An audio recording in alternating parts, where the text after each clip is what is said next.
At the Ecowas Extraordinary Summit here in Accra, some promises were made towards curbing Ebola here in the regional bloc.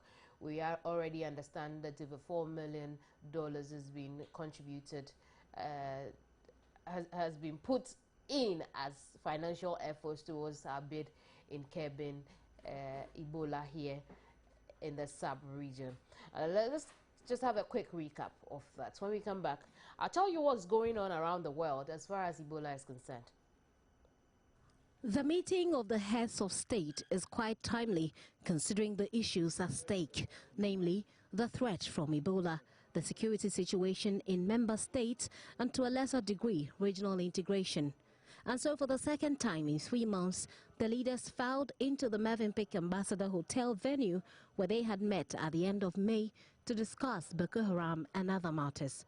Chairman of the Ecowas Commission, Desiree Kadre Ouedraogo, lamented activities of terrorists in the sub-region, especially in Nigeria. Our heartfelt condolences go to the families of the victims of the terrorism perpetrated with the recent bomb blast in Abuja and the attacks in the Chibok area.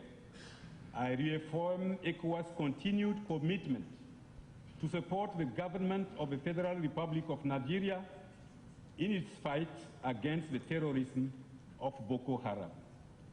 He was also particular about the violence-free conduct of upcoming elections in member states in 2015. Representative of the UN Secretary-General for Africa, Said Djinnit, noted despite efforts by ECOWAS leaders to improve the lives of citizens in their respective countries, socio-economic issues remain outstanding. I commend the ECOWAS region for its continued good economic performance and its focus on furthering regional economic and monetary integration. Despite these efforts, the challenges remain daunting in terms of meeting the demands of the populations and in particular in addressing youth unemployment and ensuring the full participation of women in economic and political processes. Other speakers added their voices to calls for regional integration. The ECOWAS chair, President Mahama's speech, was also interspersed with issues of security and intra-regional relations, but focused more on the many lives being lost to Ebola in the sub-region. I wish to express our deep concern about the unprecedented outbreak of Ebola in 3 member states of our community. Experts have stated that in less than 6 months, the disease has claimed the lives of almost 500 people. While commending the World Health Organization, Doctors Without Borders, and other relevant international organizations, as well as our own health practitioners for the efforts they have made to try to contain the spread of the disease, I wish to call for the contribution of urgently needed resources to speed up the containment effort. We must scale up our efforts and power to defeat this deadly disease.